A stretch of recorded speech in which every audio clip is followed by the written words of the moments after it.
Barrister कील साहब,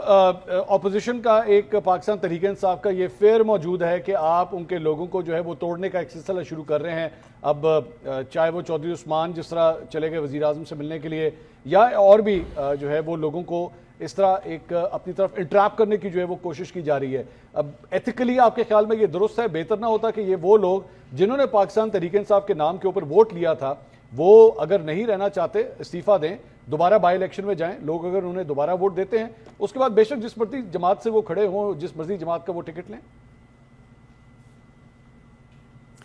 बिस्मिल्लाहिर्रहमानिर्रहीम। मंसूर साहब बहुत बहुत शुक्रिया। देखें, सबसे पहली बात यह है कि सियासत नाम ही जोड़ तोड़ का है, और ये अगर कहें कि ये अनएथिकल है, मैं नहीं समझता कि जिन लोगों ने एफिडेविट्स अगर नहीं दिए और वो आज़ाद उम्मीदवार के तौर पे किसी की भी तस्वीर अगर वो लगा के या कोई भी नारा बुलंद करके अगर वो जीते हैं, लोगों ने उनको वोट दिया है व्हाटएवर फॉर व्हाटएवर रीज़न, तो वो अपने हलकों से अगर जीत के आए हैं, लेकिन फिर ज़ाहिरी बात है कि एक कॉन्स्टिट्यूशनल और लीगल स्टेप भी होता है उसके फॉलोइंग दैट विन। जब आप एक रिटर्न कैंडिडेट होते हैं तो फिर आप अगर किसी पार्टी को ज्वाइन करना होता है तो 3 दिन के अंदर जब आपकी नोटिफिकेशन होती है, 3 दिन के अंदर अंदर आपने एफिडेविट देना होता है कि मैं फ़लाँ सियासी जमात से वाबस्तगी है और फ़लाँ से नहीं है। यहाँ पे 39 का 41 का जो जिक्र किया जा रहा है उस पर तो चलें बहस की जाती है और की जा भी सकती है, लेकिन यहाँ पे ये तो देखें ना कि कम से कम उस्मान साहब जो हैं वो एक आज़ाद उम्मीदवार थे और उसके बाद उन्होंने किसी सियासी जमात की तरफ रुख नहीं किया। वो पार्लियामेंट में एक आज़ाद हैसियत से मौजूद थे, इवन दो कि मोर का निशान था उनका और तस्वीर उन्होंने किसी की भी लगाई हो। मैं ये समझता हूँ कि सियासत में तो ये चीज़ें चलती हैं, जोड़ तोड़ तो होता है, ये किसी को पसंद आए या ना आए, ये हमारी जमात के साथ भी हुआ है और होता रहता है। तो सियासत में तो यही होता है। अब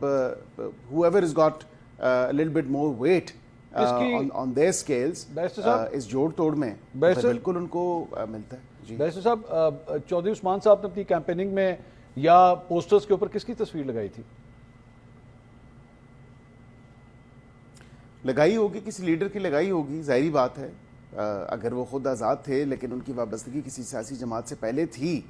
और आज़ाद हैसियत से उन्होंने इलेक्शन लड़ा और अगर अपने लीडर की तस्वीर लगाई, यहाँ पे तो 2-2 लीडर्स की, 3-3 लीडर्स की भी लोगों ने इस इलेक्शन में तो तस्वीरें लगाई थी। आपने उनका वो हलफ सुना है जो कुरान मजीद के ऊपर उन्होंने उठाया था, जिसमें वो कह रहे थे कि मैं पाकिस्तान तहरीक इंसाफ के साथ लॉयल रहूंगा? ये आपने देखा? आपके ख्याल में जारी बात है? मैंने हलफ सुना नहीं है। अच्छा,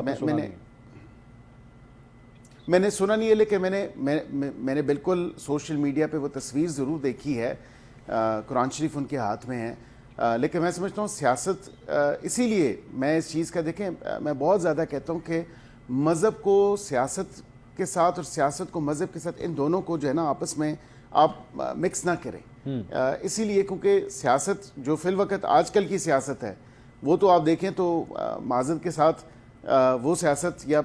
पिछले ज़मानों में जो सियासत होती थी ये जिस मकसद के लिए होती थी, अब वो एक डिलिबरेट कर गई है वो तमाम तर चीज़। अभी भी सियासत में अच्छे लोग मौजूद हैं, लेकिन ओवरऑल अगर आप देखें, लेकिन बैरिस्टर साहब, तो